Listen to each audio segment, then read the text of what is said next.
Shall we turn now in our Bibles to Exodus as we continue our journey through the Scriptures. Tonight, chapter 7, 8, and 9. Moses came to the Pharaoh with the demand that the Lord or Jehovah had commanded that the Pharaoh allow the children of Israel to go free. The Pharaoh answered, "Who is Jehovah that I should obey him? I do not know Jehovah, and neither will I release the people." So, in the answer to the Pharaoh's question, who is Jehovah, he's about to be introduced to him in a series of events that are going to plague the Egyptians as Jehovah manifests himself to the Pharaoh in order to convince the Pharaoh that he should release the children of Israel from their captivity. So in chapter 7, the Lord said to Moses, "I have made you as God to Pharaoh. And Aaron, your brother, will be your prophet. And you shall speak all that I command you, and Aaron, your brother, shall speak to Pharaoh that he must send the children of Israel out of his land. And I will harden Pharaoh's heart and multiply my signs and my wonders in the land of Egypt." Now, when the Lord declares that he's going to harden the Pharaoh's heart, we're going to be reading in the next few chapters concerning the Pharaoh, how that several times it will tell us that Pharaoh hardened his heart against the Lord, and then it says the Lord hardened the heart of Pharaoh. It is important to know, in order to properly understand, that there are two Hebrew words involved in the one word hardened. They are both translated harden into English, but the one Hebrew word infers a stubbornness, an act of rebellion. And that is the word that is used for the Pharaoh. He hardened his heart in stubborn rebellion against God. The other Hebrew word indicates to make firm, like you would put a piece of clay in the fire to harden the clay, to make it firm, to harden it. And that is the Hebrew word employed for what God did to Pharaoh.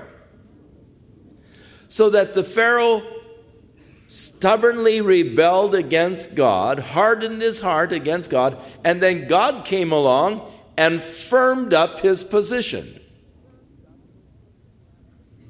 A lot of people, you see, have difficulty with this when it says, and God hardened the heart of Pharaoh, and then he swacked him one for a hard heart.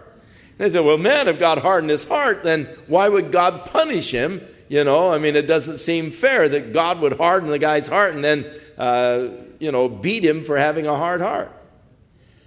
So the Hebrew word employed for harden here is God made firm. In other words, the Pharaoh had set his heart, hardened his heart against God, and God just came along and said, okay, that's the position you want.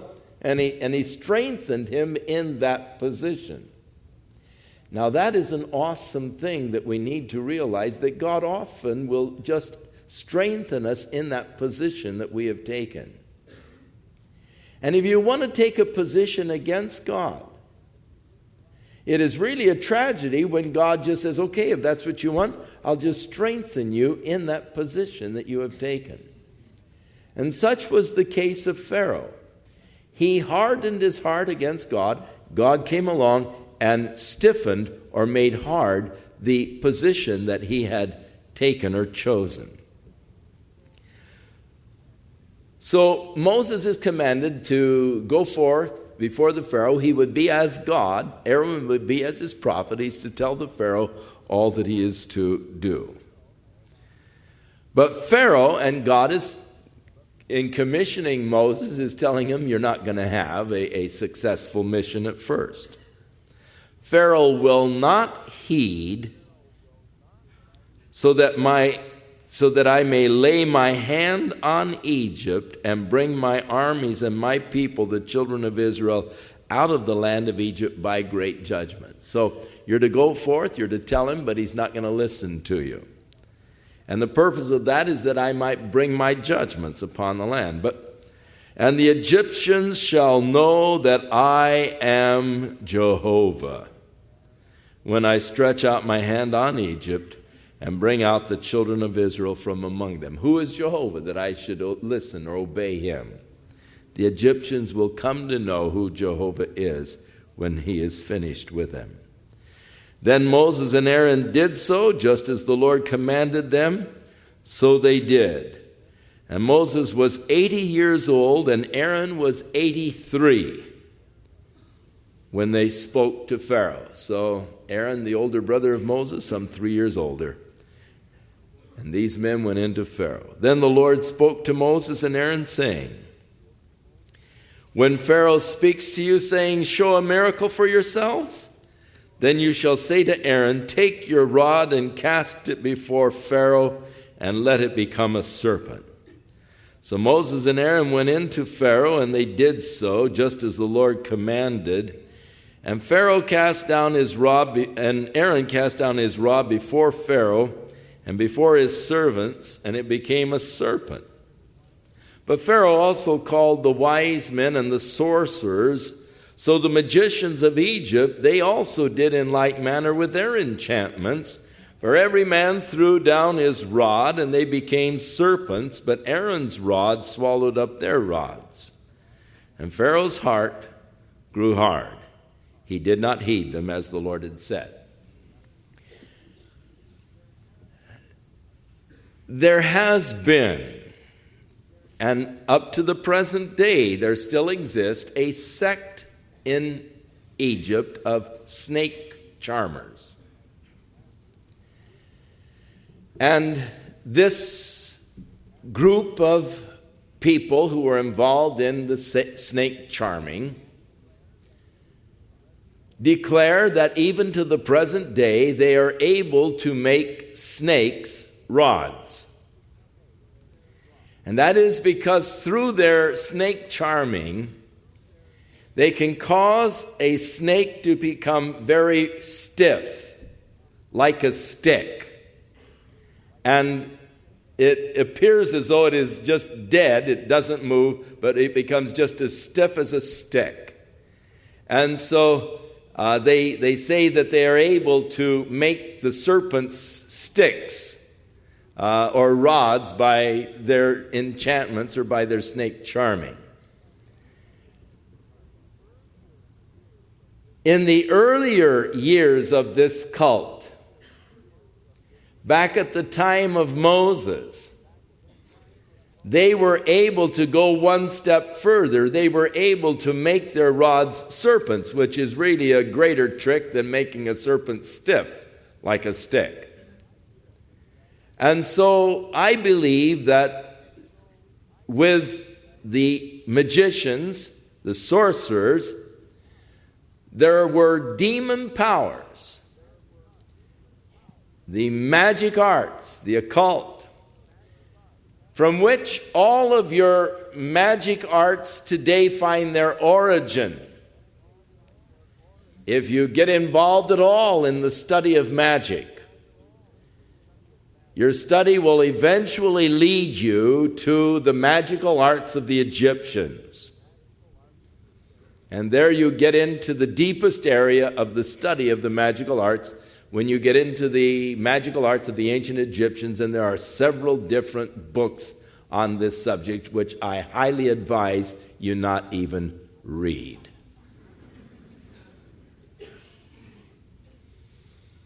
I had a professor of ancient history and the history of Egypt who gave me some of the books. And he said, this is for your information. Read them and then burn them. Don't leave them around for anybody else to pick up and read. Burn them. I burned them without reading them. I figured, as the Bible said, be ignorant concerning evil. And I would just as soon be ignorant concerning evil. But the Egyptians were skilled. They had highly developed the magical arts, to the extent that when Moses performed this miracle, they were able to duplicate that miracle. Throwing their rods down, they became serpents. But the Lord showed his superiority in that Aaron's serpent went around and swallowed up all of the other serpents. It didn't do anything to the Pharaoh at all. His magicians were able to duplicate it. Why should he be impressed? And so he hardened his heart and would not heed their word. So the Lord said to Moses, Pharaoh's heart is hard. He refuses to let the people go.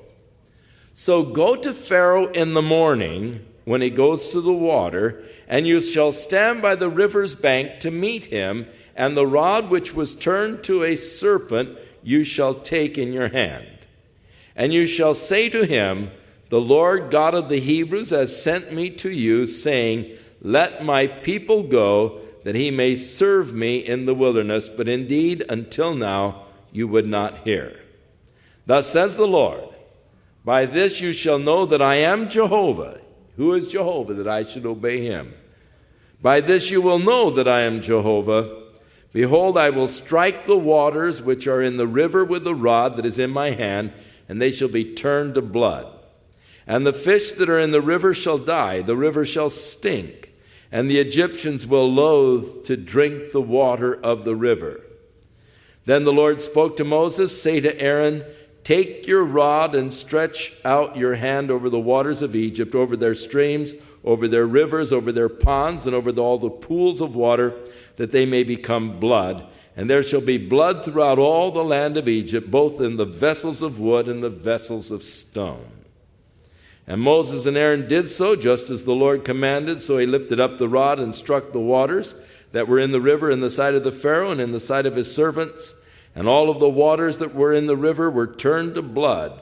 The fish that were in the river died, the river stank, the Egyptians could not drink the water of the river, so there was blood throughout all the land of Egypt. Then the magicians of Egypt did so with their enchantments, and Pharaoh's heart grew hard, and he did not heed them as the Lord had said. So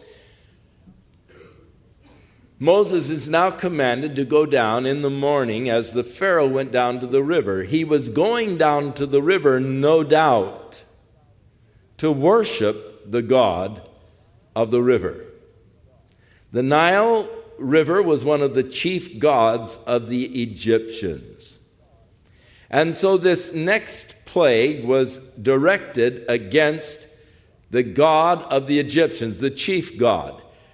As we go along, the other gods of the Egyptians, and they had many, they were polytheistic, will be challenged by Jehovah. Who is Jehovah that I should obey him? I don't know Jehovah. I don't know that God. He worshiped the god of the Nile. He worshiped the sun.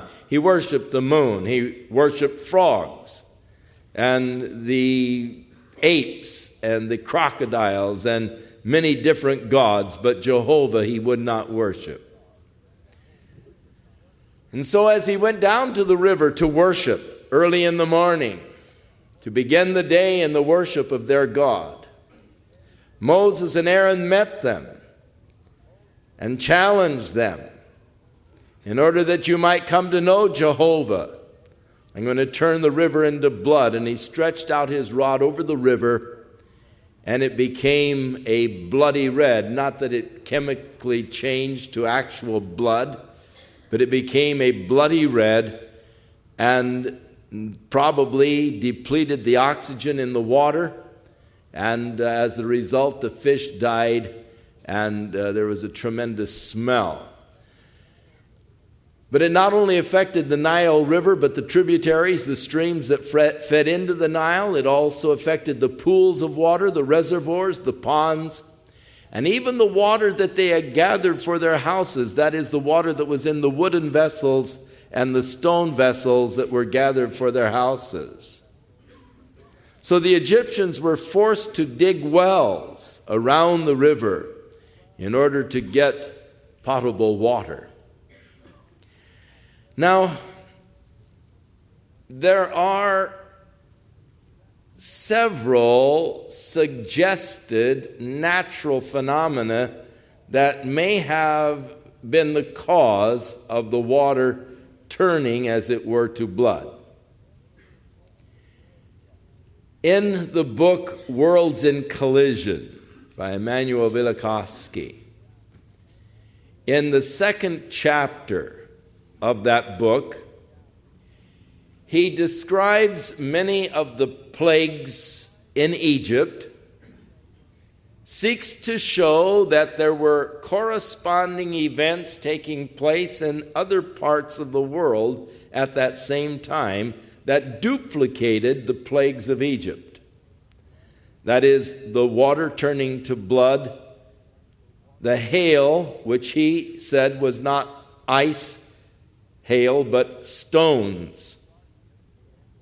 The darkness as the earth was stopped in its rotation, and the period of about 3 days or so of the darkness, and it is his theory that the earth, when it began its rotation again, began to rotate in the opposite direction than it previously rotated. His book is very interesting. His theory is very interesting. His theory is that it was at this point that a large comet almost impacted the earth, and that at this particular point, the earth began to pass into the tail of the comet, and that the ferrous iron oxide dust falling into the river turned it this bloody red. Now later on, this hail that was mingled with the fire and all was a hail of stones as the earth passed deeper into the tail of this comet, and then finally stopping because of the near collision, the stopping of the earth's rotation on its axis, and thus the 3 days of darkness. Very interesting theory. As far as I'm concerned, it's nothing more than speculation, but it's interesting. There is another theory that has been advanced, and that is that there was in the chain of Greek islands, the island of Theron, that at this particular time of history it was a volcano, and that it erupted and collapsed, but the eruption of Theron was actually more violent than Krakatoa, which erupted in the Pacific. And that through the eruption of this volcano, which as you go to the island today, you climb the steps 900 feet to the city, the steep cliff there in the Greek Isles of this island, which is a tourist stop now. But they say that in the explosion of this volcano, that it shot the debris, the dust and all, much as Mount St. Helens, into the air, and that as it settled down in Egypt, it turned the river a bloody red. And the darkness is accountable like it was dark in Washington when Mount St. Helens erupted, and at noontime it was dark because of all of the ash and the dust from that eruption of Mount St. Helens. So the darkness was attributed to this eruption of this volcano of the present-day island of Theron. And they have found a layer of ash in Egypt, in the strata formations, and that ash is of similar composition to the dust that is there on the island of Theron, and thus they are seeking to prove that this is what happened. And in carbon dating the soil around the ash, it dates back to about 3,500 years, so it brings it about the time of the Exodus. So those are theories by which men have sought to give a explanation of these plagues through natural phenomena. Now, it is very possible that these plagues are explainable in natural phenomena, as far as the water turning to blood. This is something that takes place periodically. The Nile periodically does turn a bloody red color. We have a phenomena here that we occasionally observe along the beach, which we call the red tide, as the plankton multiplies in the water and the water becomes smelly, and it's horrible for surfing, and it is.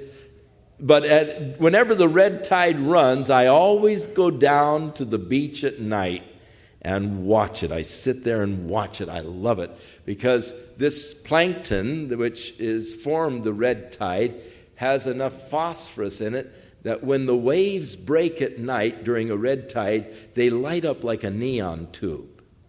And it's gorgeous to see the waves just lighting up like neon tubes as the waves break and all. And I love to go down and watch it at night. But it is a phenomena where the water turns a reddish color, and the plankton taking the oxygen out of the water does kill the fish. So that there are natural ways to explain the phenomena that took place. But try as we may to explain the water turning to blood by natural phenomena, it's awfully hard to explain how by throwing his stick down it could become a serpent, and how that his serpent would swallow up the others. Also, what is interesting is that Moses evidently had a tremendous understanding of physics and what was going on, because he was able to predict the time that these things would start and stop. So you can't really eliminate completely the miraculous from this account. And as I read it, as I say, it is quite possible that God used natural type of phenomena, but it was certainly produced by God in conjunction with the deliverance of the children of Israel out of Egypt. How God did it, I don't know. That God did it, I am assured. And I really don't need an explanation of the island or the volcano of Theron exploding and disintegrating, nor do I need the planet Venus being introduced to our solar system, making the first pass as a comet, and then later on being established at the time of Joshua in its orbit around the sun and becoming a part of our planetary system, as is the theory of Immanuel Velikovsky. As I say, a very fascinating theory. I enjoy reading the man, and I enjoy his research and his really what I call the verifying of the accuracy of the Scriptures in describing phenomena that has long been the basis of biblical criticism by the skeptics, and yet he shows historically where these events, the long day of Joshua, actually did happen. It isn't just recorded in the Bible. It's recorded in the records of the Inca Indians. It's recorded in the ancient Chinese records, in the Indian records, and around the world. He traces it. If it's a long afternoon over there, it would be a long night here. And if, of course, it was 3 days of darkness there, it would be 3 days of without the sun going down over here, and he is able to corroborate this historically in the accounts and in the records of the ancients from around the world. And he does a very interesting, masterful, scholarly job at this, which for people who are naturally skeptic of the Bible and the Bible stories and are prone to look at them as pure mythology, he sort of destroys that concept, proving that these things actually did take place, though they are phenomena that we cannot explain just by the natural sciences as we understand them today. So, however God did it, as Moses stretched out his rod, the water turned to blood. Now, this is something that the magicians were able to duplicate. But as they began to duplicate it, if I were the Pharaoh, I would have bonked them one. I mean, this isn't something that I really want them to duplicate. But their capacity to duplicate it, again, caused Pharaoh not to be impressed. And thus he did not heed. He only hardened his heart, because his magicians were able to duplicate the same thing. So Pharaoh turned and went into his house. Neither was his heart moved by this. So all the Egyptians dug all around the river for water to drink, because they could not drink the water of the river. And 7 days passed after the Lord had struck the river. So that there is a 7-day interval between this plague and the next plague. So the Lord spoke to Moses, "Go to Pharaoh and say to him, 'Thus says the Lord, let my people go, that they may serve me.'" So he comes back with the same original demand from Jehovah. "But if you refuse to let them go, behold, I will smite all your territory with frogs. So the river shall bring forth frogs abundantly, which shall go up and come into your house, into your bedchamber, on your bed, into the houses of your servants, all over your people, into your ovens, into the kneading bowls, and the frogs shall come up on you and your people and all of your servants." Then the Lord spoke to Moses, "Say to Aaron, stretch out your hand with the rod over the streams and over the rivers and over the ponds, and cause the frogs to come up on the land of Egypt." Now it is possible, again, by explanation of natural phenomena, that with the waters turning this bloody red, that the frogs finally had their fill of it and decided to leave the river. But again, it is interesting that Moses was able to predict in advance what was going to take place, and it happened at the stretching forth of Aaron's rod over the waters.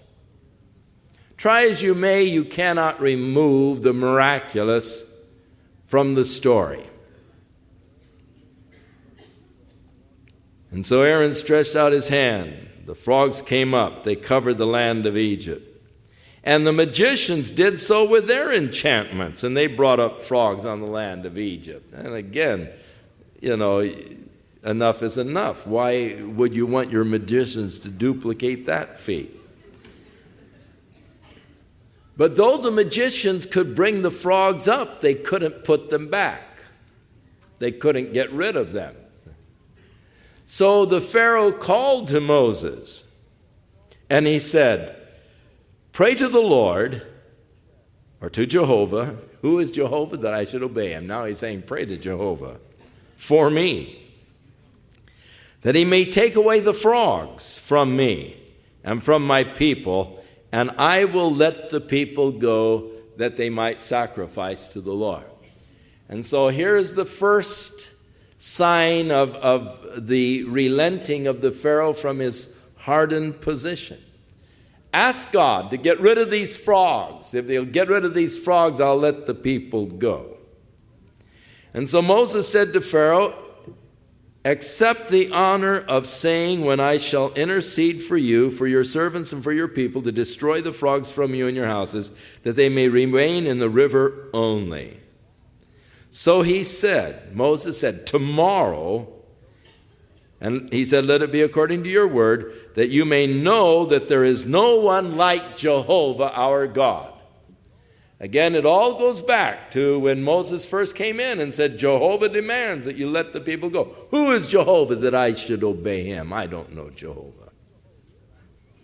That you may know that he is the God. Tomorrow, the frogs will all go back into the river. They'll depart from you and from your houses and your servants and your people, and they will remain in the river only. Then Moses and Aaron went out from the Pharaoh, and Moses cried out to the Lord concerning the frogs which he had brought against Pharaoh. So the Lord did according to the word of Moses, and the frogs died out of the houses, out of the courtyards, and out of the fields, and they gathered them together in heaps, and they stunk. But when Pharaoh saw that there was relief, he hardened his heart and did not heed them as the Lord had said. You know, God is so patient in dealing with us. The Bible talks about God being long-suffering and patient and all, and he indeed is. And there are many people who, like the Pharaoh, in a time of trouble or distress, will make a promise or a vow to God. God, if you'll just get me out of this mess, I'll serve you. God, if you'll just help me now, I'll do this, I'll do that. And you know, when relief comes,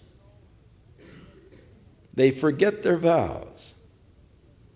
David one time said, "I will pay the vows that I made to thee in the day of trouble." And it's always interesting to me that it's in the day of trouble that we're prone to make vows to God. Oh, God, I promise I'll do anything. Just get me out of here, you know. And in the day of trouble, we make the vows, but then when the day of trouble is over, so often we forget the vows. And so David is saying, Lord, I'll pay those vows that I made to you in the day of trouble. We are told in the Scriptures that it is better not to vow at all than to vow and break it. That God takes seriously the promises or the vows that we make to him. And it's really better not to vow at all. Now, it isn't necessary to take a vow to get God to respond to our needs. In the earlier years of my own Christian experience, I was oftentimes making vows with God, which were really sort of deals or bargains that I was working out with God, or trying to anyhow. God, if you'll do this for me, this is what I'm going to do for you. You just get me, Lord, this sharp little car, and I'll pick up kids and take them to church with me, every Sunday. Use it for you, Lord. Sunday mornings. No use parking it the rest of the week. I'll use it for myself, But Sunday, Lord, you'll have it for a while, And making these promises or deals with God, Lord, you do this for me, this is what I'm going to do for you. But as I have developed and matured and grown in my Christian experience, I really don't make vows anymore. Because I have found, number one, that it isn't necessary. God doesn't require that I make a vow. Number two, I discovered that in making a vow, it is really sort of trusting in my flesh. That I'll do this and I'll do that. In reality, I can't do anything worthwhile for God in my flesh. And I found that, like so many others, I was guilty of making promises but then not keeping them. When the Lord helped me to get out of the mess, then I quickly forgot all of those promises that I had made, the things that I promised I would do. So, knowing that my flesh is weak, knowing that I am prone to fail, I just don't make vows anymore. And I find that it isn't necessary. I trust in the grace of God. It isn't working a deal with God, and because that sort of puts the thing, if I do this, then you'll do that, or vice versa, and looking to God to reward me, or for me to reward God for what He does for me, and that isn't necessary. God bestows His grace upon me. The Lord is gracious and merciful, and He doesn't require vows on my part to respond to my need and to help. So the Pharaoh, when he had relief, hardened his heart, did not heed them, as the Lord had said. Notice that each time it said, as the Lord had said. Remember back in the beginning, the Lord said to Moses, go in, and he is not going to heed what you say. So, as the Lord had said, he's not heeding. So the Lord said to Moses, say to Aaron, stretch out your rod and strike the dust of the land, so that it may become lice throughout all the land of Egypt. And they did so. For Aaron stretched out his hand with the rod and struck the dust of the earth, and it became lice on man and beast. And all the dust of the land became lice throughout all the land of Egypt. Now the magicians so worked with their enchantments to bring forth lice, but they could not. So there were lice on man and beast. Then the magician said to Pharaoh, hey, you better listen to these guys.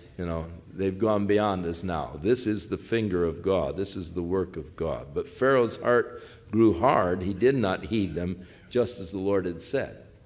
Now the lice evidently came upon the Pharaoh without forewarning. The first two of the plagues, the Pharaoh was warned in advance. Now this one is just sent. And interestingly enough, those who propound the theory of the explosion of the volcano, or those who propound the theory of the comet, which ultimately became the planet Venus, don't seem to have any explanations for dust becoming lice. And the magicians unable to duplicate this, because you see here now, you have the creation of life in the changing of dust to lice. The frogs out of the river, the enchantments. Rods to snakes, they did this by enchantments. But creating the lice out of the dust, they're unable to do, and they recognize that they have more than met their match. Now, these two magicians that were withstanding Moses were Jannes and Jambres, we are told by Paul in his letter to Timothy, in case you were interested in their names. And the Lord said to Moses, rise early in the morning and stand before the Pharaoh as he comes out to the water, and say to him, thus says the Lord. Thus says Jehovah, let my people go that they may serve me. Or else, if you will not let my people go, behold, I will send swarms of flies or gnats on you and your servants and on your people, and into your houses. The houses of the Egyptians shall be full of swarms of flies. and also the ground on which they stand. And in that day I will set apart the land of Goshen, in which my people dwell, that no swarms of flies shall be there, in order that you may know that I am Jehovah in the midst of the land. And I will make a difference between my people and your people. Tomorrow this shine shall be. So he's giving them now the time. Tomorrow the land is going to be covered with these pesky little gnats. Now these particular gnats, when enraged, begin to settle on the eyelids and begin to bite them and cause an inflammation. Covered with these little gnats. The land will be covered, but at this plague and from now on, God is going to make a distinction between the Egyptians and his people. So that though the Egyptians are plagued by the gnats, by these flies, the Israelites will not be plagued by them. And God's going to prove in the midst of the nation that he is there and he is able to make a division between the Pharaoh's people and between his people. So the Lord did so. And thick swarms of flies came into the house of Pharaoh, into his servants' houses, and into all the land of Egypt, and the land was corrupted because of the swarms of flies. Then Pharaoh called for Moses and Aaron, and he said, "Go, sacrifice to God in the land." Now, this is the first of the compromises that were offered by the Pharaoh to Moses. Now, the history of the children of Israel and their deliverance out of Egypt is typical history. Egypt is a type of the life in sin, which is a life of oppression and bondage, the life of the flesh.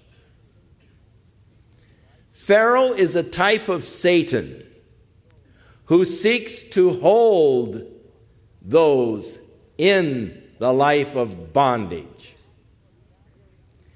The Red Sea is a type of baptism. The wilderness is a type of the new experience and relationship with God, still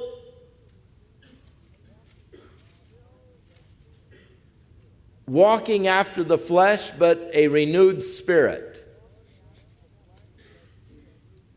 I've been born again and I have a renewed spirit, but I'm still walking after the flesh. Romans chapter 7. The Jordan River is a type of that death to the old man, to the old nature. In our hymnology, Jordan has become a type of physical death. That is wrong. Swing low, sweet chariot, coming for to carry me home. I looked over Jordan, what did I see? A band of angels coming after me, coming forth to carry me home. And it's in our hymnology a type of physical death, but that is not so. Because then the promised land would be a type of heaven. But in the promised land, they still had battles. They were defeated. You're not going to have any more battles when you get to heaven. There will be no defeat there. It's a type of that reckoning my old man, the old nature to be dead. It is recognizing that I was crucified with Christ. And it is the death to the self-life, a position that I take by faith, knowing that my old nature was crucified with Christ. And beginning now the full walk in the Spirit as I come into the land of promise. And as I then begin to appropriate the land that God has promised to me, every place I put my step, it's mine. God has given it to me. And I begin to claim that full, rich, complete life that is mine in Jesus Christ. The appropriation by faith of God's work in my behalf. The rock in the wilderness from which the water of life flowed is Jesus Christ. He was that rock. And so we find the typology. But Pharaoh, the type of Satan, is offering to Moses the first compromise, as Satan often offers to us a position of compromise, anything other than a total, full, complete commitment to God. You decide you're going to give your life to Jesus Christ. You're going to start to serve the Lord. And Satan says, well, all right, if you insist, go ahead and serve God, but stay in the land. Continue to live in the world. Don't change your lifestyle. Just add to your lifestyle. Church once in a while. Bible study, occasional prayer. A little bit, won't hurt anybody. But remain in the land. Don't make a real separation from the world. But God said, come ye apart. Be ye separate, saith the Lord. Touch not the unclean thing, and I will be a father to you, and you will be my sons and daughters. Again, the Lord said, love not the world, neither the things that are in the world, for he who has the love of the world in his heart has not the love of the Father. But Satan, offering the compromise, as Pharaoh offered the first compromise, go, or I'll allow you to serve God, but serve him in the land. Moses said it's not right to do, for we would be sacrificing the abomination of the Egyptians. You see, the bull was another one of the chief gods of the Egyptians. In fact, they worshiped the bull. They had a temple built for the bull, and when they would die, they would embalm them. Now, if they saw the Israelites offering the bulls as sacrifices, it would be an abomination to the Egyptians because that was their god. They also worshiped the cow. And so Moses said, no, we can't do it in the land. It would be an abomination, and the people would stone us if they saw how we were worshiping our God, sacrificing actually the bulls unto God. We will go 3 days' journey into the wilderness and sacrifice to Jehovah our God as he commanded us. And Pharaoh said, I will let you go, that you may sacrifice to Jehovah your God in the wilderness, only you shall not go very far away, and pray for me.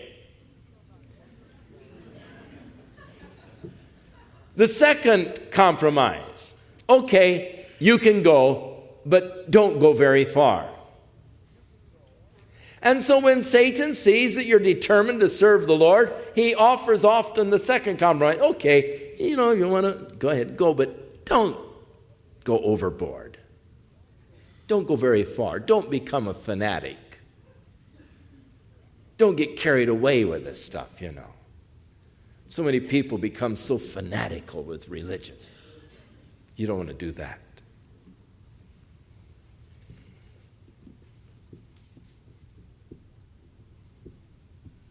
You can become a fanatic at a basketball game, nobody cares. Become a fanatic at a football game, nobody cares. Put on a monkey suit, put on a colored wig, put on a chicken outfit, nobody cares. They'll all cheer and laugh and say, what a great sport, what a fan. If we would do anything at all that would simulate what's done at the football stadium, as far as showing excitement or enthusiasm, man, would we be branded as a bunch of fanatics. You don't know what happens. Do you know that those people actually stand up and they shout?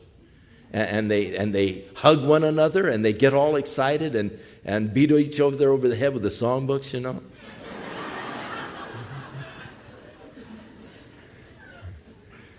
fanatics. Oh, all of that is acceptable behavior at a football game. You know, we see the wild displays. A fellow makes a touchdown and his whole team comes jumping in on top of him, you know. And they're jumping up and down. They're doing their little dances and all. If we do anything like that, when God gave us a great victory, if we get together and go,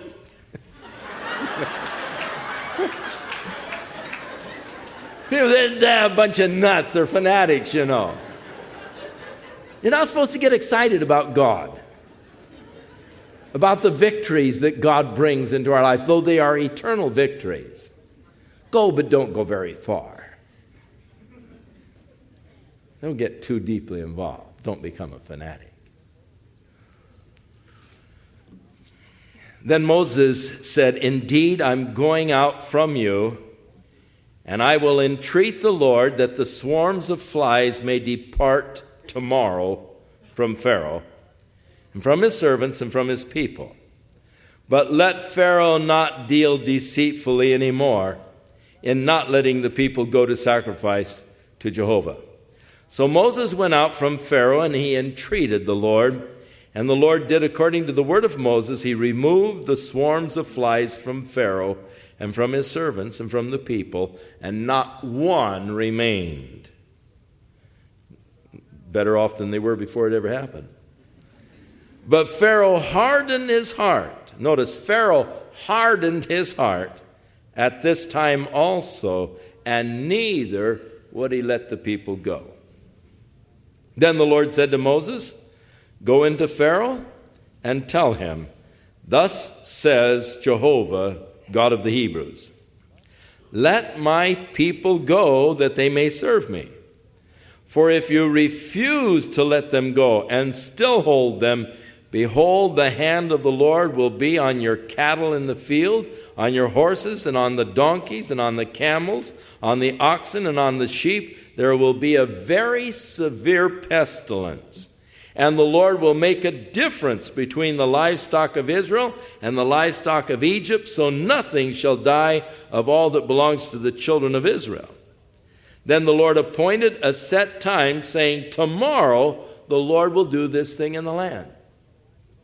So now this pestilence that is to come upon the livestock. So the Lord did this thing on the next day, and all of the livestock of Egypt died, but the livestock of the children of Israel, not one died. And Pharaoh sent, and indeed, not even one of the livestock of the Israelites was dead. Now at this point he began to examine. I want to see if it really happened that, their livestock is still okay. And so he sent to find out the condition of the livestock of the children of Israel, and he found out that it was true. Not one was dead, but the heart of Pharaoh became hard, and he did not let the people go.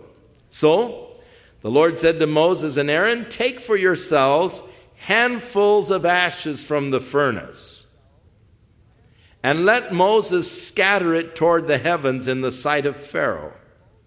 And it will become fine dust in all the land of Egypt, and it will cause boils that break out in sores on man and beast throughout all the land of Egypt."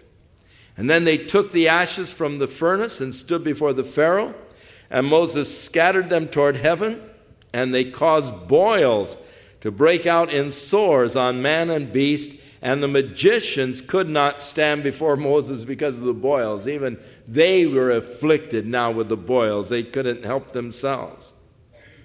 For the boils were on the magicians and on all of the Egyptians, but the Lord hardened the heart of Pharaoh. He made stiff the heart of Pharaoh, and he did not heed them, just as the Lord had spoken to Moses.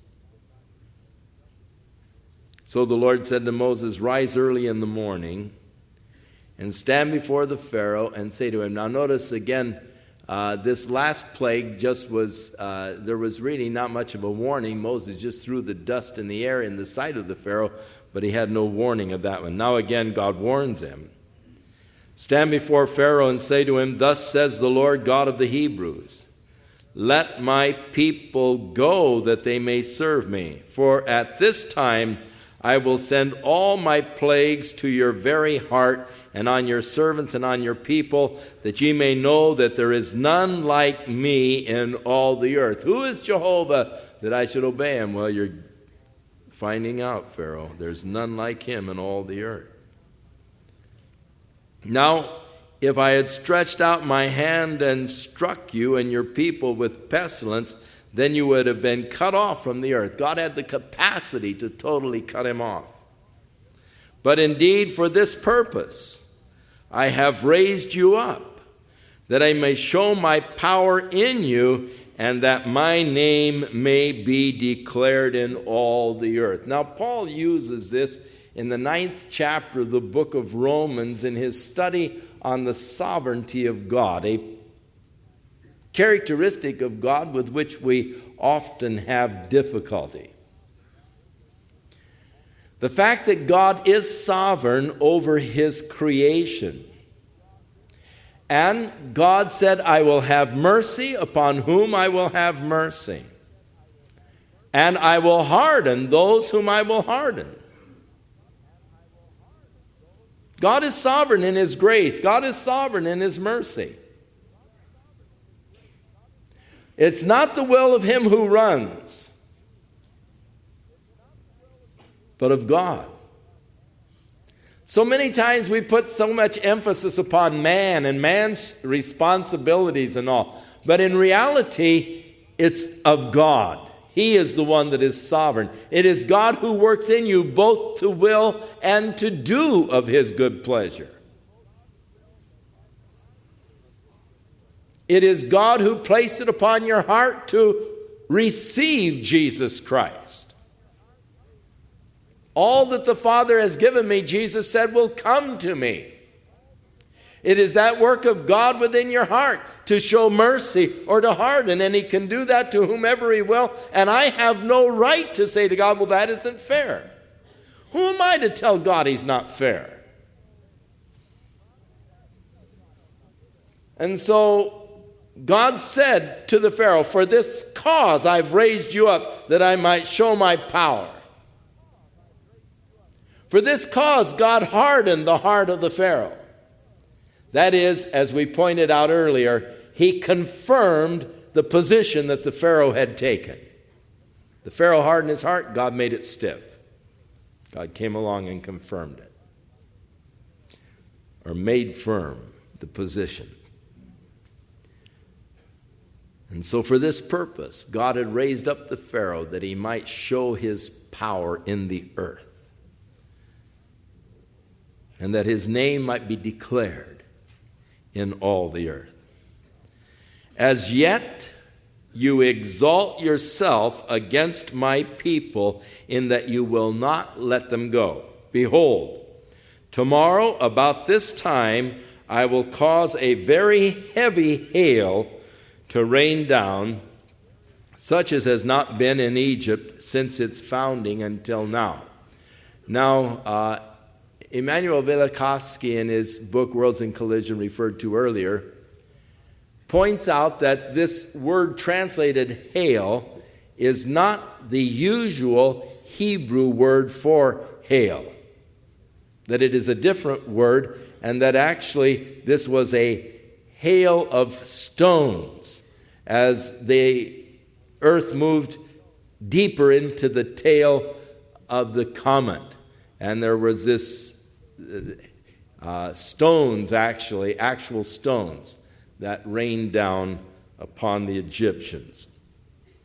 Whether that be so or not, I do not know. But it's an interesting theory. The heavy hail.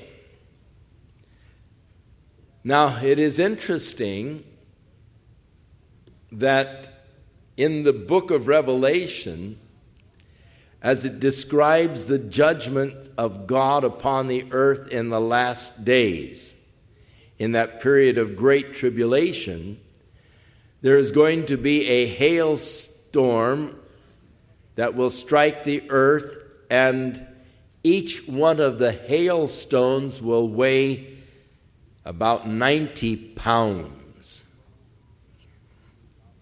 Now, can you imagine the devastation from such a hailstorm? We had a freak hailstorm here a few years ago that put dents in my Chevy. That doesn't say much for the metal that they use in those automobiles, I guess, but it dimpled my deck lid and my hood. I was in Fort Collins in Colorado. We were going through the Army base there, and they were showing us around the base when a hailstorm hit. And the hail were the size of marbles. And they began to pelt us. And we ran for the nearest APC.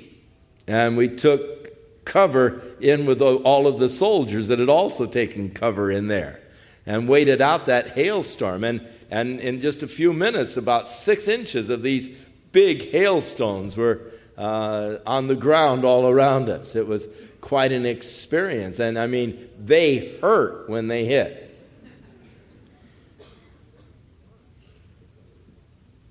God is going to send in the Great Tribulation this devastating hailstorm that will, this building won't hold up under those kind of hailstones falling. I mean, it'll pulverize this roof.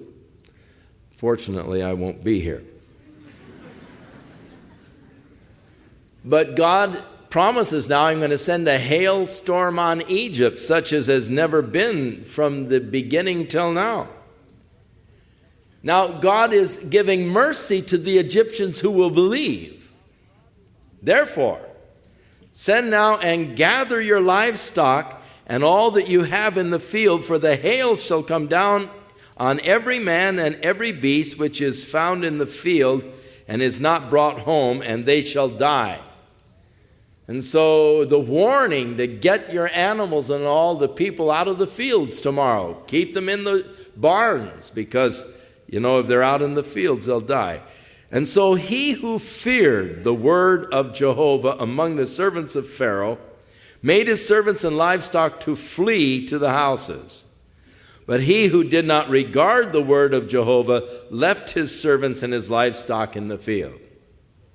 Then the Lord said to Moses, stretch out your hand toward heaven, that there may be hail in all the land of Egypt, on man, on beast, on every vegetable of the field throughout the land of Egypt. And Moses stretched out his rod toward heaven, and the Lord sent thunder and hail, and fire darted to the ground, and the Lord rained hail on the land of Egypt.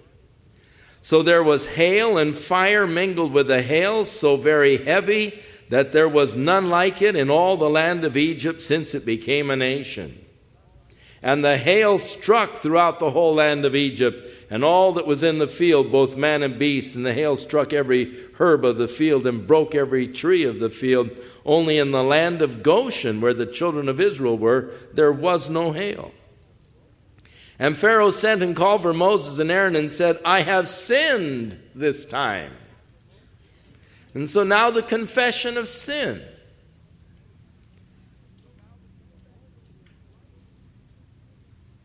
Though Jehovah is righteous, and my people and I are wicked. An interesting confession. I've sinned. God is righteous. People and I were wicked. Entreat the Lord that there may be no more mighty thunderings and hail, for it is enough. I will let you go, and you shall stay no longer. And Moses said to him, as soon as I've gone out of the city, I'll spread out my hands to Jehovah. The thunder will cease. There will be no more hail, that you may know that the earth is Jehovah's. Who is Jehovah that I should obey him? I've sinned. He's righteous. I'm wicked. But as for you and your servants, he said, I know that you will not yet fear Jehovah God. Now the flax and the barley were struck, for the barley was in the head and the flax was in the bud, which indicates that this plague took place in the month of February. So, in just a little over a month, the final plague will take place. On the 14th of April,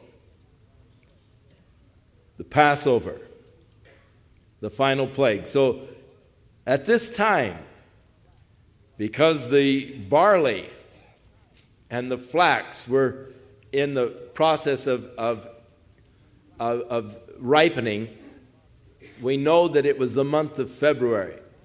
Now, the wheat was not bothered by it, nor the spelt, because they are later crops. They are not harvested until June. But the barley is an earlier crop, and so the barley was destroyed, the flax, the month of February. How long the whole series lasted, we don't know for sure. There are some who believe that the first plague took place in June. But that is only speculation, because it is in the month of June that phenomena of the Nile River turning a bloody red takes place. And so because that phenomena also often takes place in the month of June, they believe that the plague started in June and that it was about 9 months duration during the time of the plagues. But that is attributing the water into blood to a natural phenomena which we are not really authorized to do so, so that just the total length of the plagues is something of which we are uncertain. It is only at this point that we know the time of the year that the plague took place, and so the final plagues are going to take place now within the next month, because from the middle of February to the middle of April, we're going, of course, actually 2 months, going through March. So the final plagues are on their way now in these last 2 months. So Moses went out of the city from Pharaoh, spread out his hands to Jehovah. Then the thunder and the hail ceased. The rain was not poured on the earth.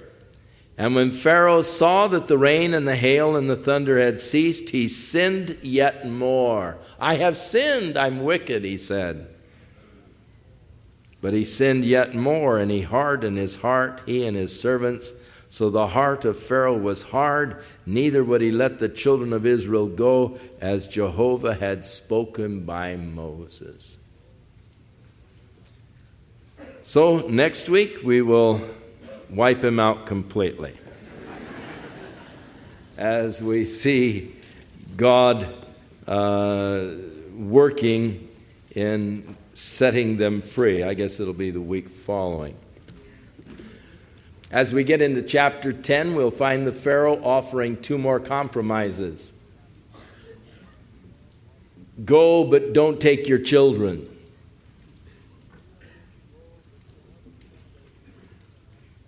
If you want to make your commitment to the Lord, if you want to be a religious fanatic, fine, but don't make your children follow along.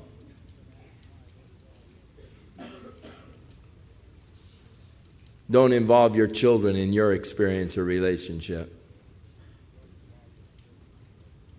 And then finally, go, but leave your flocks, your herds. Commit yourself to God, but withhold from him your substance. Moses refused, as we will discover, any compromise. It was all or nothing at all, and so it should be. Serving the Lord with all of our hearts, with all of our mind, with all of our strength. May the Lord be with you and bless and keep you in his love. May he watch over you and give you a beautiful week. a week that is devoted to the consciousness and awareness of His goodness, so that we are giving thanksgiving unto Him, not just on Thursday, but all week long, giving thanks to the Lord, for He is good, and His mercy endures forever. God bless you in Jesus' name.